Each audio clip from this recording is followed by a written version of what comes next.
first of all, Jody, for the warm welcome and hello and good morning to good afternoon, I guess, to everyone out there. And it sounds like, Jody, just tell me how large is the group? I mean, I'm about to screen share, so I don't. I think there's four people in the room, and we have 28 on Zoom, and that may grow as people are logging in. So about 30, a little more than 30. Perfect. Yeah. Well, great. Everyone, I'm going to share my screen, so hopefully everyone can see this and confirm for me that you can.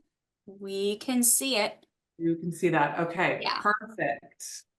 So I'm going to introduce myself and Margaret Walsh, our owner and founder. So really lovely to be there. And I'm sorry we're not able to be in person. The stars didn't align for us with our schedule. And Jody, I appreciate you getting the crowd on Zoom for the most part. We are up in Marin County, which is where we are based. My name is Katie Carr. I am the Vice President and General Manager, and Margaret Walsh, our owner and founder, is with me here in the office. We're in different offices here in Marin. We are a 31-year-old relocation and organizing company that specializes in senior downsizing and estate resolution. That is the bulk of what we do as a company. So we're thrilled to be here to talk about what we call the Don't Leave It to Your Heirs. And the subtext is, my millennial kids and others don't want my brown furniture presentation. That's what we like to call it. So we hope that you will each and every one of you will walk away with a slightly deeper knowledge of how to thoughtfully assist your senior clients in moving and getting over the overwhelm of the idea of moving out of their home of many years. And we'll talk a little bit about estate resolution too, for those who have loved ones who have passed away. So Margaret, do you want to give a quick brief bio of yourself, how you got into this business and anything else? Well, thank you. I would say that 31 years ago, we started helping individuals, and then it became families, and then it became, major groups of people. So we've been doing this for a long time. Our goal is to be the best we can to help every situation that could arise, and it spans the gamut from seniors who are ill to seniors who are healthy, and we can send items to people who are anywhere in the world. We can take their house and set it all up for them. So anyway, we've just we have an amazing crew of about we have 6 full-time people in the office, and we have anywhere between 15 and 20 in the field. So let's just, Katie, take it away, and let's start with each of the categories. We'll run through it fairly quickly because we'll give you the information, but we'll tell you stories, and we'll show you how we have evolved, because it's quite interesting. So why don't you start, Katie? Great. Well, what I thought we'd do is start by telling you a little bit about why are we experts on this subject? That's why we're here, right? To give you some education and whatnot. Our client profile as a company is typically about 75% of our clients are 65 and over, and are experiencing everything from, as Margaret said, health concerns, issues with being the only living person left in the home after they've lost a loved one. They may have a home full of stairs and hazards, a large lawn and landscaping they need to upkeep. So we have clients who have a need to move or a need to downsize because of life, health, finances, and many other reasons. So to say that in 31 years, Margaret and our team, and I've been here 12 years, so just about a third of the time she's been in business, to say that we've just about seen every scenario you could imagine with a senior move is probably an understatement. So we like to say every client of ours, every client project is a unicorn and a snowflake. There is no one that is alike. So we're learning on every single project that we take on, which is really exciting for us. Senior downsizing, as I talked about, is one of our major focuses for our clients. What also makes us experts is that we have been longtime members of some of the biggest and most important organizations related to senior moves and related to organizing. And that includes the National Association of Senior Move Managers, NAPO, which is Productivity and Organizing Professionals. And then we're a part of many of the estate resolution organizations, including PFAC, and we're connected with lots of the auction houses, estate management types of organizations as well. So we continuously do what they call continuing education to keep our office team and our field team apprised and up to date on what's really happening out there in the industry. What challenges are seniors facing? We're a part of the section on aging, which is up here in Marin County, so that we can learn about memory care options and senior placements and facilities that work with the kinds of seniors that we're working with. So we do a lot of referrals back and forth with those vendors and partners. So this is all a little bit of what makes us an expert in this world. And we're going to share all this with you in the PowerPoint. So I'm not going to go into what you're reading here, but we like to call this talk "Don't Leave It to Your Heirs," because it sounds counterintuitive, right? Oh, I want to leave my children something. But the last thing that we want our clients to leave their children is the mess. The last thing we want is for them to leave the stress. It's bad enough that sometimes the financial situation may not be ideal, but when heirs or children are left and family members are left with a 3,000 square foot house full of treasures and lovely things, but all the junk that goes with it, because we all own it, we all own clutter, and we all have things that do not have value and do not have sentimental attachment. Those physical possessions become weights, they become an albatross around the heirs' necks. So what our company and companies like us do, we call ourselves senior move managers, is we systematically work with both the senior that's moving and the family members, sometimes they're a part of it too, to systematically go through what's in the house. And it could be over the course of a couple of years before the client downsizes, or it could be really leading up to a move that's a couple months away because they've just got accepted to a senior facility and now the clock is ticking. Or they've got a senior real estate specialist, a senior realtor like all of you, who are telling them it's a good time to sell, or they've got a client who's approaching them with an off-market offer and this might be a great time to move. So again, we give them advice, sparing the heirs, dividing the heirlooms. We always say to our clients, the best gift you can give yourself is make as many decisions as possible before the move happens. Get out a legal pad, take little dots. We don't always recommend putting them on beautiful furniture because they can leave a mark, but start to make your lists of, I'd like to give this and that to my housekeeper. I'd love to give this to my cousin, to my children, to my best friend. The more decisions that are made before the house is ready to start being dismantled, the better. Always check for treasures. That's a huge part of it. I can't tell you how many diamond tennis bracelets and, wads of cash stuffed into, coffee tins we've found in the years we've been working with clients. And that's just money and jewelry. I mean, not to mention that you might find heirlooms and other prized, both sentimental or valuable possessions that they forgot were there. You always want to make sure too that you know where your passport is and where your will and trust documents are and things like that. Moving on to recycling. Margaret and her team, our team over all these years, have always prided ourselves on being extremely sustainable. We recommend shredding and sustainable services for that. There are ways to digitize memories that I'm sure all of you are aware of. We work with many companies around the Bay Area that digitize up to the cloud, as well as making photo books and other memory books for families to share, so that you don't have those framed photos and those reel-to-reels and those slides laying sitting in the attic that, by the way, deteriorate over time. So the sooner you can get onto the recycling of what's in the house, and that's every category, from your obvious paper and plastics and things like that to electronic waste and even family memorabilia. Moving on, we wrote a blog a couple years ago called "My Millennial Kids Don't Want My Brown Furniture," and it was one of the most popular newsletters we sent out. And I know you hear it, and I know your clients are beginning to hear it. people in this 2024, in this day and age, just don't love antique furniture. The millennials and the Gen Z generation who are starting to become homeowners are just simply not interested in these treasures, whether it's European or American antiques. It's a rare client who is interested in, and it's a rare auction house, frankly, who's interested in those things. So if my kids don't want my stuff, what do I do? Well, with our help or senior move managers, a good senior move manager like us, there's always an answer.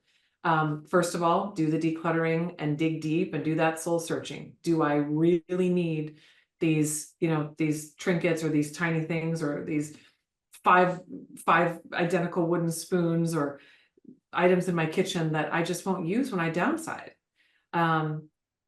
Be ruthless and determine what items you're willing to part with. And if you have clients who have family members who are able to convince them, they're, not you. I know sometimes the realtors play this really awkward role of gently trying to convince them that fewer items in the home is going to help sell it, that fewer items on countertops is going to help sell it.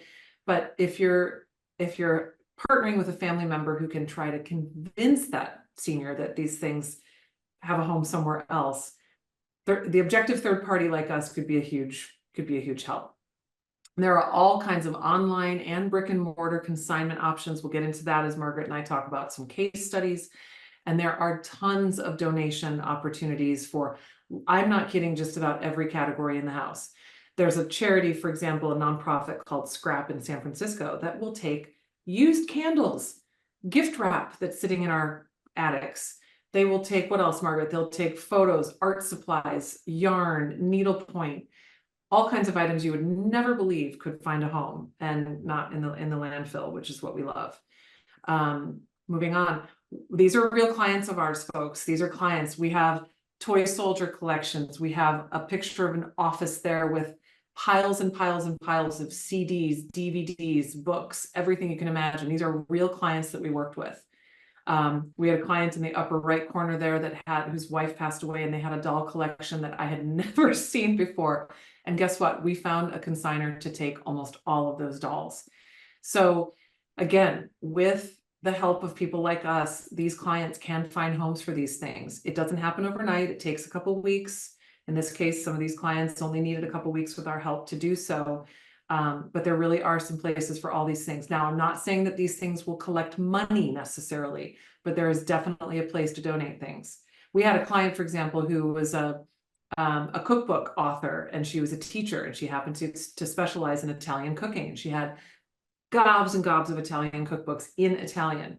And we were able to find a couple universities local outside of San Francisco whose Italian departments actually wanted those cookbooks. And that was one of the, and she was so thrilled. And it was such a great, happy ending.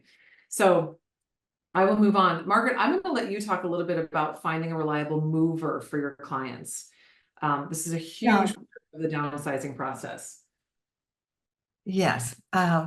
One of the things that we've learned over these 31 years is that every mover, there are about 3 categories that we do when they would be small, medium, or large movers who have the philosophy of moving antiques and high-end furniture. And it would be starting at the top. The top category would be one of our founding mover estimators who would be used to do a high-end move. And from that, we've been using them, many movers for a very long time. But over the years, we've had small, medium, and large movers who have actually been capable of moving small movers who are independent, who don't have such a big expense. When we're moving people, we incorporate 2 movers per every job, so that we give the client a specific amount. I'm sorry, we're sort of getting a little bit. I'm getting a little goofy here.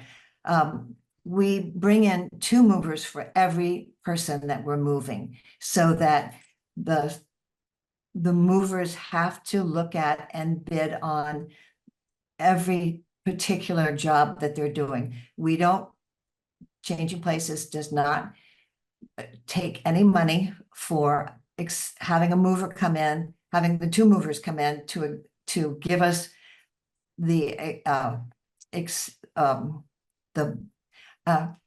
Katie, I'm gonna have to let you move Yeah, over. I can take I'm this. having a little Well, bit of That's okay. I think the most important thing is that moves are not cheap. Movers in the Bay Area right now are probably averaging about $75 an hour per man per hour, right? So you have a typical home that needs at least 2 to 4 guys to move them out. It's not cheap. So it's important that when we partner with a client or a realtor, that we are recommending not only movers that fit their budget, but movers that work where they're moving. I mean, if you have a client moving locally, that's no problem. But if you have a client moving to Charlotte, North Carolina, you obviously need a national mover. Someone that is going to be fair, is accredited, and is insured. And a lot of times, as we all know, there's a lot of senior fraud out there. There's a lot of financial and other kind of senior abuse out there. I mean, we've heard horror stories about seniors hiring the wrong mover, a company that is not well known, but was, it's, I don't know, insert name here. It could be 2 strong men in a truck. Well, those 2 strong men in a truck didn't have insurance, and they, were nice guys, but things got broken, and there was no way for the client to put a claim in to get that taken care of. And God forbid it was some family heirloom. So we're really proud of the mover relationships that we have. We've really built those over the years. And as you can imagine, we fired a few over the years who just haven't fit the bill. So whether the client works with a senior move manager like us or not, really important to recommend as realtors that they get 2 estimates if possible. Work with someone who comes with either, a high Yelp rating or a Better Business Bureau or a Google rating, or, simply can provide a couple client references. And the insurance piece is really, really important. So we'll move on from that. But again, we welcome any questions at the end if you have any questions about that sort of thing, about the mover.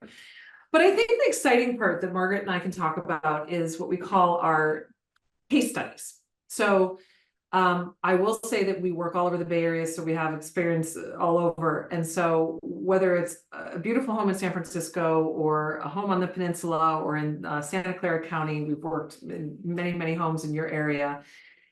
No home is the same and no move project is the same. We're going to just share with you 3 case studies that sort of demonstrate how we approach a project.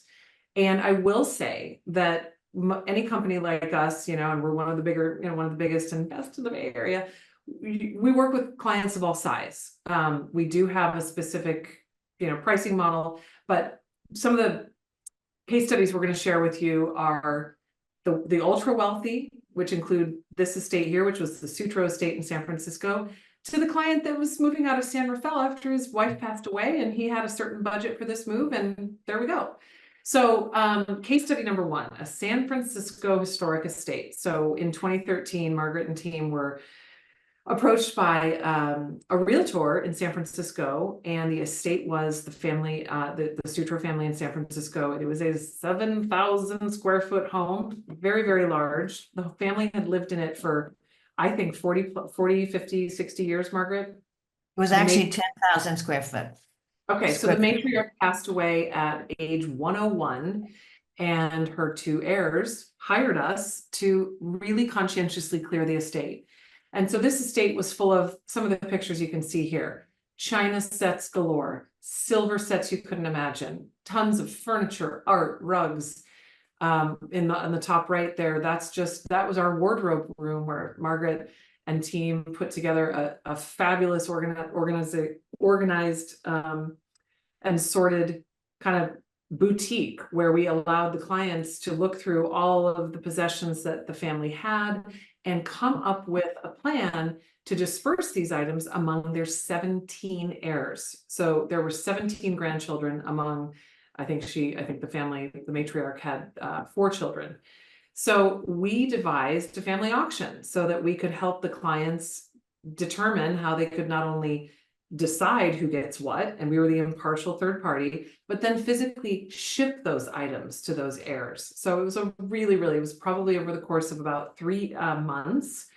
We had a team of about 10 people on site, and it included everything from digitizing reel-to-reel film. We found historic documents on site, things that had been signed by George Washington and Albert Einstein. It was really, really cool.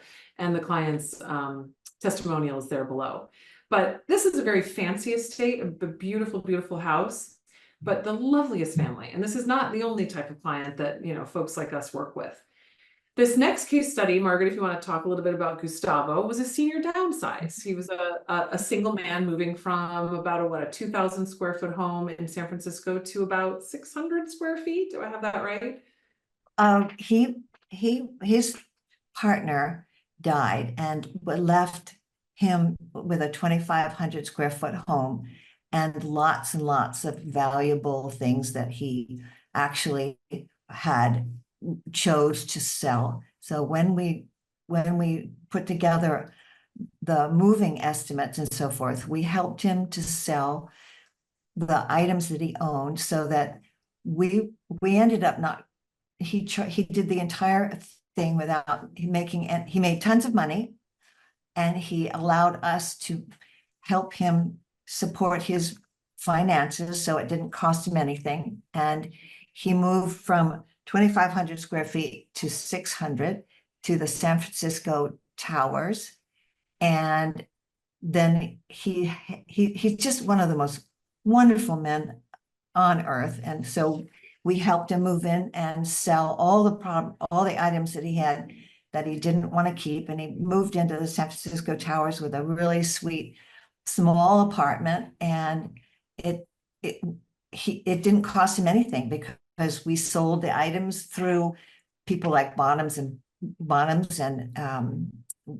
everything went to auction and got sold. And so he really was thrilled to pieces, and we made his life, he was able to sort of come out with a really beautiful transition where he was allowed to pick what he wanted and end up in a place where he could be hearing, he could have all the things that he wanted and didn't have anything left behind. Then Right.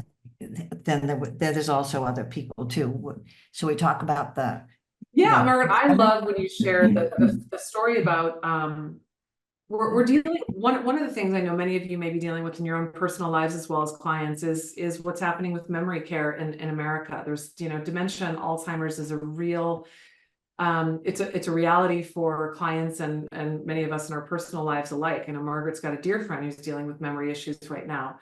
So I think from a senior downsizing and a senior real estate perspective, that delicate work of helping the client, and the client, if there is a family, which if a client's lucky enough to have family members nearby with memory issues, that can be a really challenging part of moving. And it's also a part of, you know, some of those brain conditions, including hoarding condition, you know, someone who's a hoarder or has, you know, other psychological issues that relate to the things in the home. They can be very, very delicate to deal with as a realtor, as a senior move manager like us. So I think it's important that clients and their families choose a partner to work with who is empathetic, kind, patient, but also understands that really time is money, but also the longer someone with memory issues can, you know, stays in their home alone and without the proper care and without the, you know, proper services, it can actually be a real danger. So Margaret, maybe you can explain one really lovely, touching example of when we moved someone who had memory issues. Yeah, we were called in.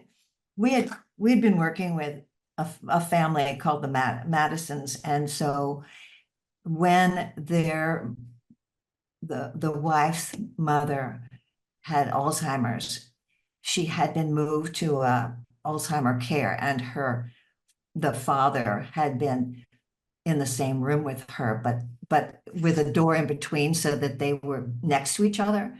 And when the parent got into really big trouble and her memory got super bad, we came in and let the couple and the children take the parent for lunch.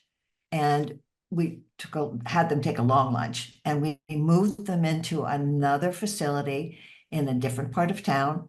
And when the family came in to see the new apartment, the client, the woman who had Alzheimer's, had her bed developed so it looked exactly the same way from the first place. The pictures on the walls, the mirror looked the same, the furniture was the same. And so she never knew she never knew she moved. She thought she was in the same apartment. So I'm very proud that Changing Places is helping people to bring our point of conference or behavior into helping these people get settled and be able to get back into Yeah, and I think I would say that one of the most gratifying things that we do as a senior move manager is help families and the client themselves find the peace of mind. I know that because we're a part of the section on aging up here in Marin, and we go to these meetings every month to learn about what's happening in that world, I know that there's a lot of mental health concerns also for these seniors. There's loneliness, and they could feel isolated and all of those things. So I think the more they can be surrounded by their creature comforts and know that there's help, a company like us, our Rolodex is one of our biggest assets. We have resources galore that I just forwarded Margaret, who's got a dear friend who's dealing with memory issues, just forwarded her several resources we have for getting evaluated and getting the memory care help that you need. So I think as we talk about senior moves and don't leave it to your heirs, the emotional piece of the move, whether there are memory issues or not, the emotional piece is so huge. Just as Gustavo said here, moving is stressful. Even under the best circumstances, it's stressful. So just knowing that helps around the corner, whether it's us or someone else, we have, really wonderful resources to help in every category of what comes up in a move.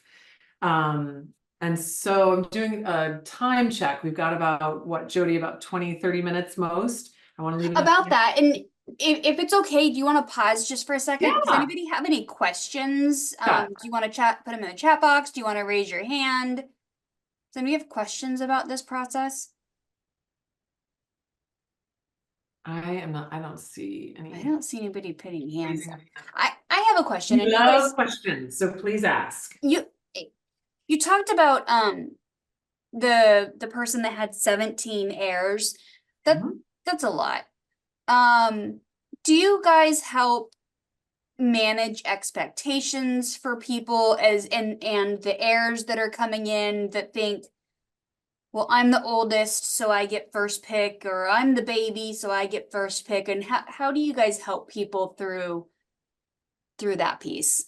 Great question. Well, I'll answer that first and Margaret pop in. Yeah. We always come in as the impartial third-party expert and support. So to the extent that the client will take our advice, we number one want that client to make the decision that's the best for them. The ones who had the 17 heirs, what they ended up deciding was, we're gonna, with our help and our suggestion, we're gonna give everyone a set amount of money that they get to select from the house. And the reason they were able to do that is because the house was appraised. So let's say everyone was given $5,000 to spend and to claim.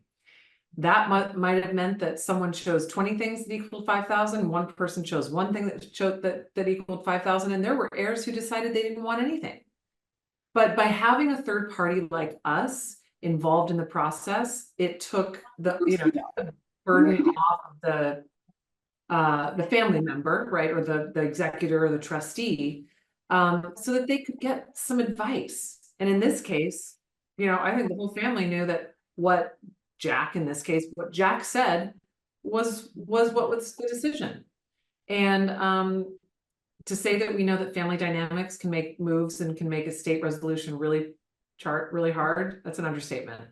We've seen all the family dynamics you can imagine. But I think having, whether it's a trustee or it's a power of attorney or a fiduciary or someone who is an impartial third party or just a friend, maybe it's never not there isn't a full-blown estate or a trust.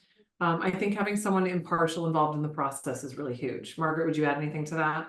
Yeah, well, we know how to do auctions, and we've done them quite a few times. So we have a way to, what Katie's talking about is that we offer funny money so that everybody gets a certain amount of money.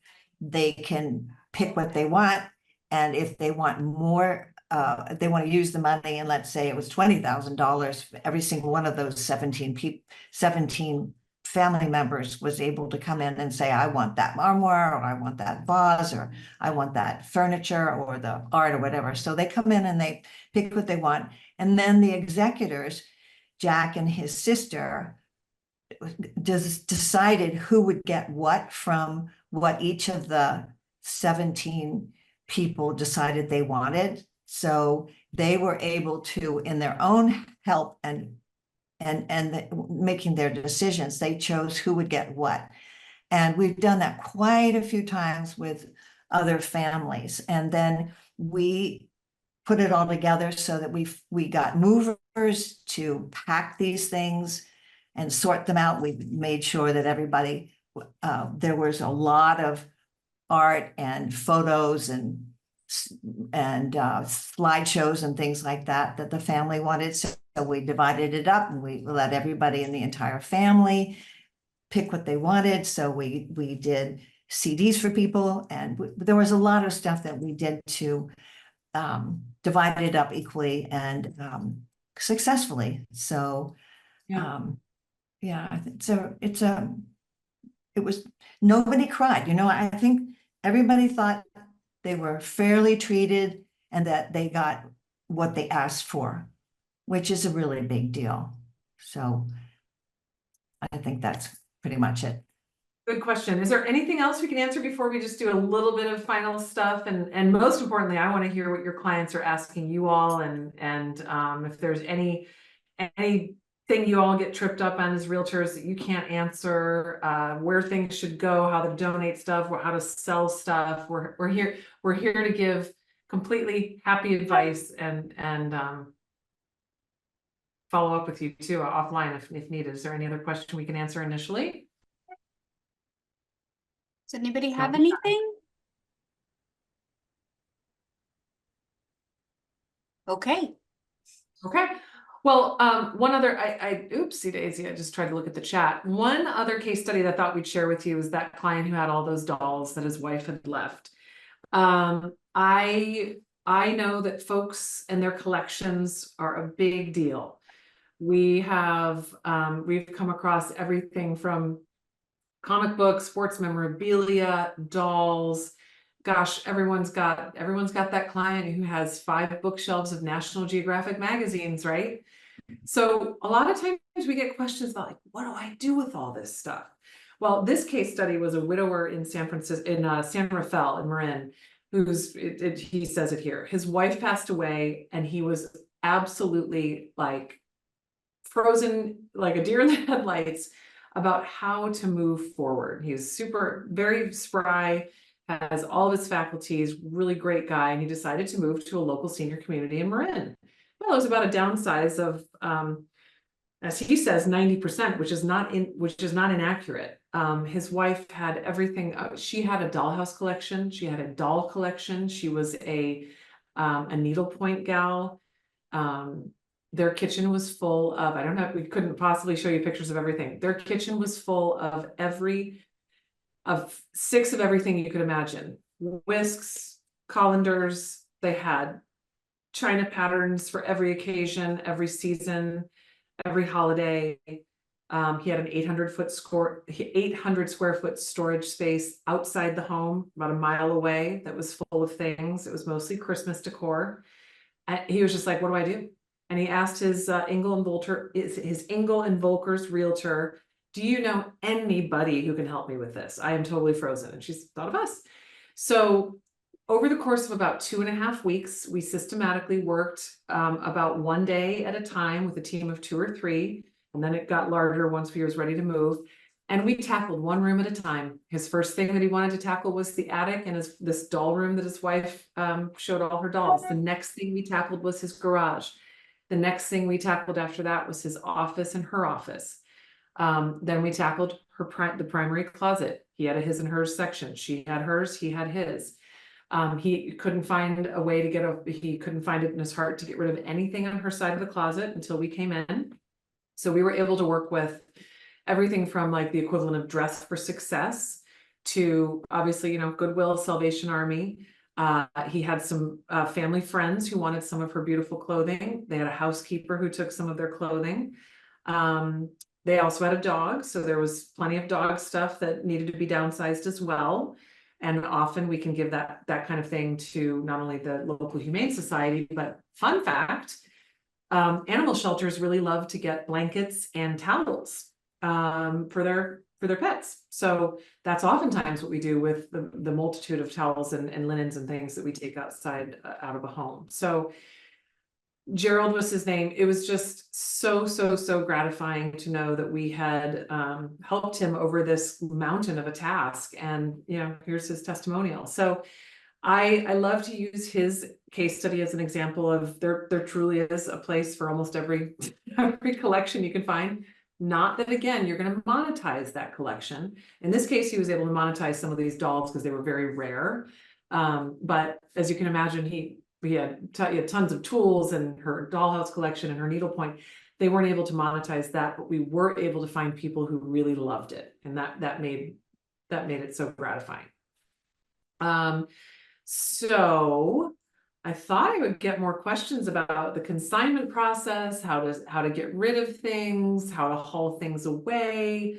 I'll ask some questions if anyone, or maybe Jody, you can speak for your. I see we have 35 participants. I have to believe there's a question out there. I'm pretty sure there are questions out there. I know. Well, I mean, who has sorry, questions go ahead, about how to Margaret. remove things from the house or hauling services? I know that you all as realtors. There we go. Okay, come to me. Let's go. Is it Zalia? Zyla. I break the Zyla. silence, and I did not join in the first 5-6 minutes, so I missed that part. But if you told before, how much it costs to get your services? Oh, great question. Zyla, is that what you said? Is that your name? Yes. Here's a little snapshot of our pricing.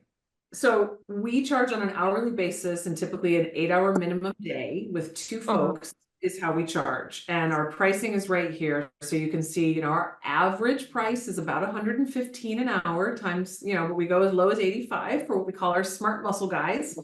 And if you remember what I said about how much movers cost, movers started about $75 an hour. Yeah, So in the back, just a little bit more.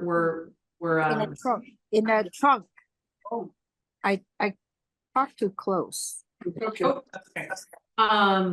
So Zyla, did that answer your question? We also offer a complimentary in-person assessment. I will say that we try not to go visit a client until we've made sure that we're a good fit, both budget and you know, service-wise. Okay, my question again, but coming back to the prices, estimately, like for one transaction, how much it costs if somebody hires you.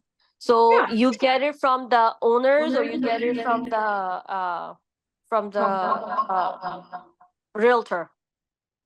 Yeah, we usually get referred by realtors and other clients past to work with us.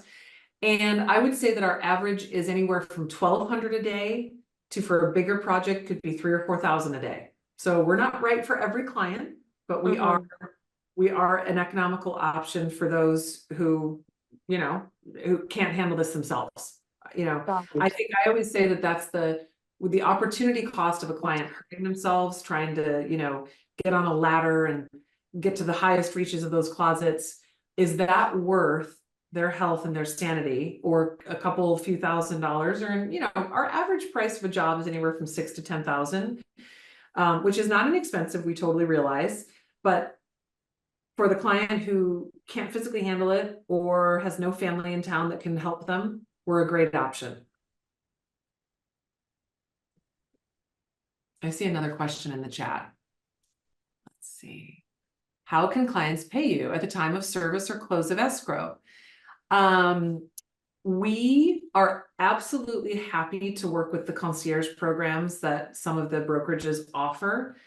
But unfortunately, we can't accept close of escrow payment because we're a small business. We pay our people upfront for the work that they do on site at client sites. So it's really hard. Some escrows take a really long time. So unfortunately, we don't offer close of escrow payments, but we do work with concierge programs if your brokerage has that.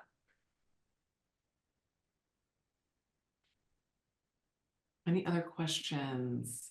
I had one and then it was gone. Oh, I thought this was fascinating. Just, Katie and Margaret came and spoke at our, ABR class, the accredited buyer.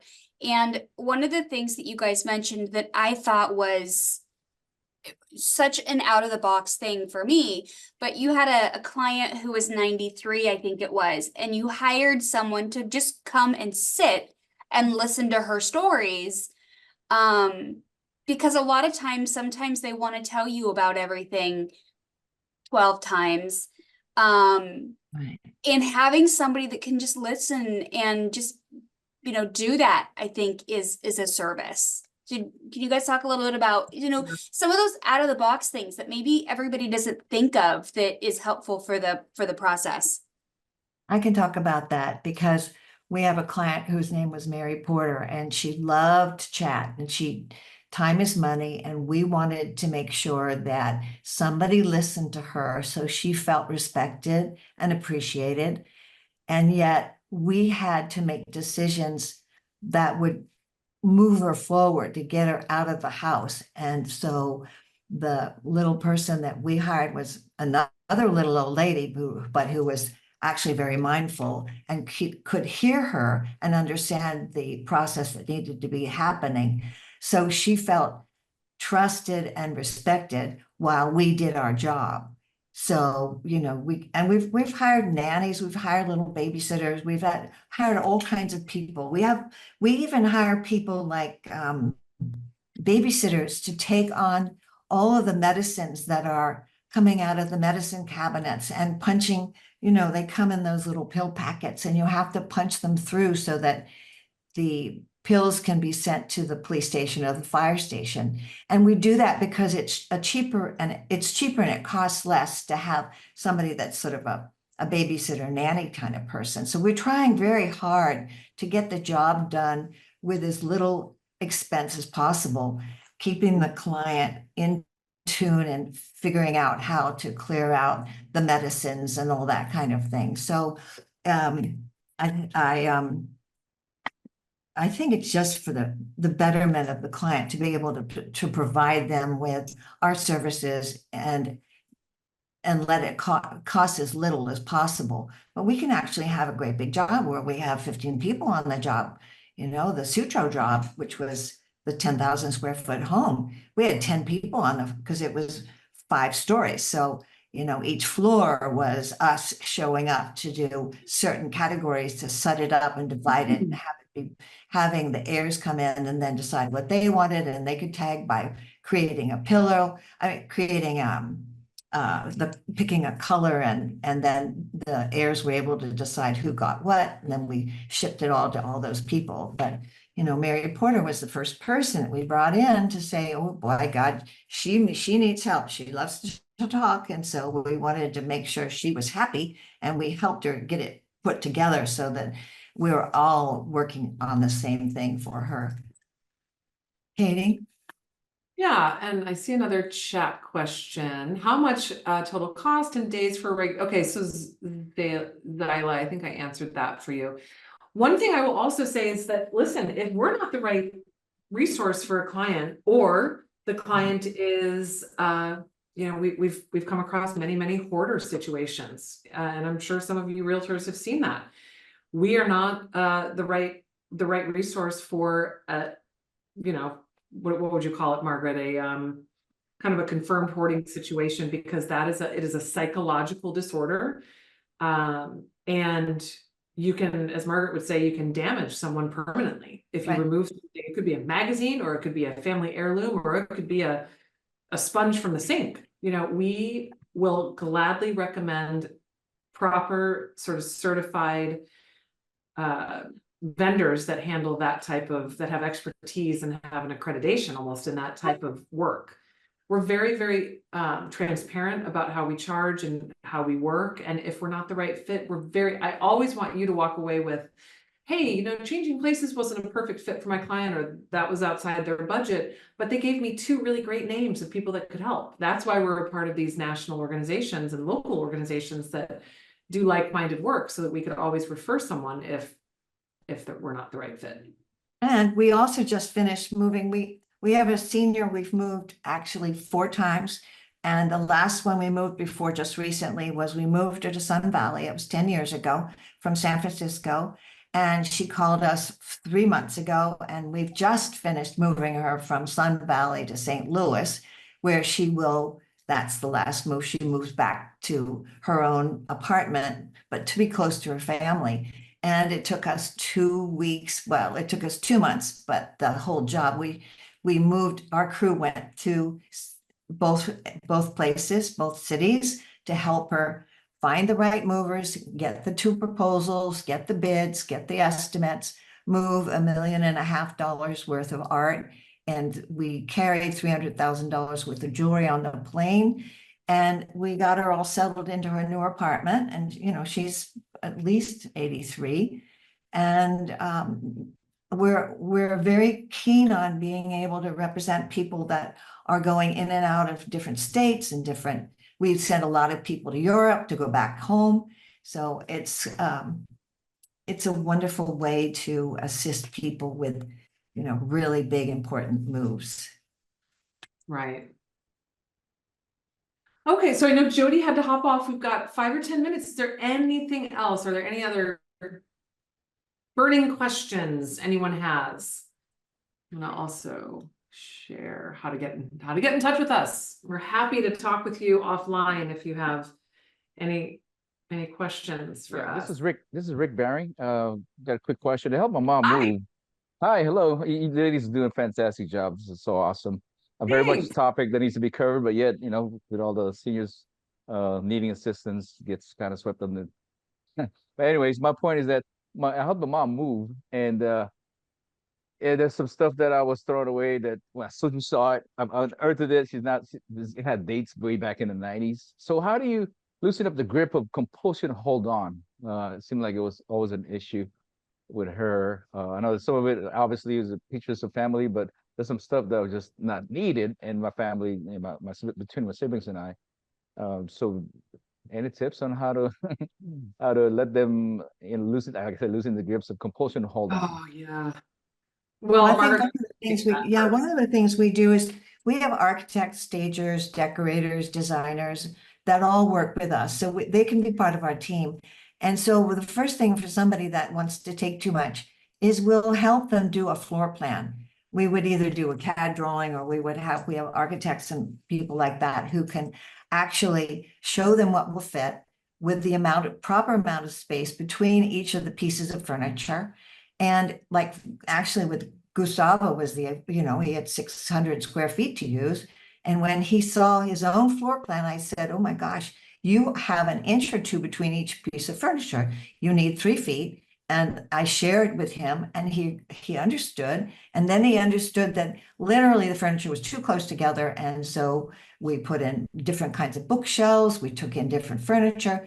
And as he would fully agree, we made his house a mini museum of all of the beautiful stuff that he decided to keep that was important to him. And that's our biggest giveaway, is that we make the home perfect. We might add a little tiny bit too much, so that if they are hoarder types, we give them more than is enough money. If they're used to having so much stuff in their house, we'll fill it a little bit up too much, but so then they feel like they've not left anything behind. So Yeah. does that Well, help? Sir? Yeah, and I'll add to that. Rick, I think you said it was, there are alternatives, which include storing things off-site, but we can all probably agree we don't recommend those because we all know once it's out of sight, it's out of mind, and that's not cheap and it's not free. Those self-storage places can be $200-300 a month.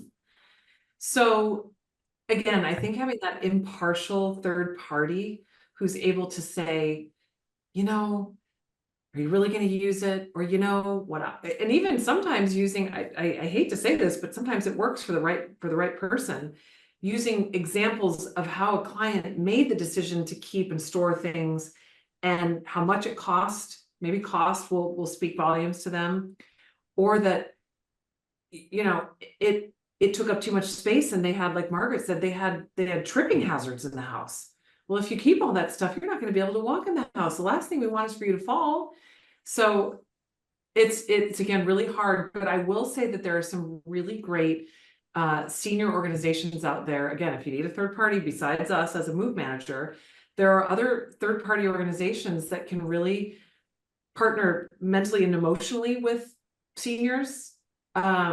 And Section on Aging again comes to mind. They've got so many wonderful, it's that nonprofit kind of community organization we're a part of that has many senior, what do they call them, Margaret? They call them like senior buddies, you know, Support folks. group.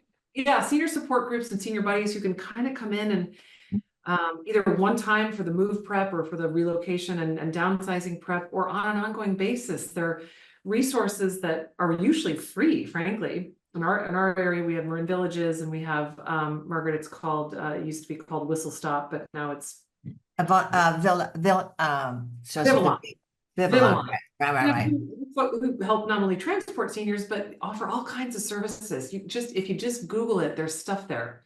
Now, And with you know, stagers, with stagers, they actually stipulate on the agreement that the principal, the owner, they prefer to be out of the house. Is that something you guys do too as well? Because we're just looking back between my siblings and I, we actually had her family member take her out of the house, go to the mall, but she got so impatient she came back after two hours later. So we're back to having this tug and pull. So do you stipulate that in agreement that the homeowner should be out of the house? So I think it's so much easier that way. well, when we do partial staging, which we do, which means that we have stylists and designers on our team who work with the client's existing items, and we beautify, declutter, delete, depersonalize, and all that, which is a lot of what staging is. We do like that the client's out of the home because they're very attached to their things and they cannot picture their house without their things, but nor can your prospective buyers, right? So we don't stipulate it in our agreement, but when we do staging projects like the one we did last Friday, we kindly ask the client to walk out, make sure she's okay with the kind of the direction we're going, and then go have lunch, go take some meetings, and go take a walk. And yeah, we try to do the work without the client there, because if they're going to bring us in and then undo all the staging we did, that's not going to help much. So wonderful. Thank you. Very helpful. Thank you so much. oh, you're welcome. Thanks for the question. Is there anyone, I don't see anything in the chat. Does anyone want to raise their hand to ask anything else we didn't cover?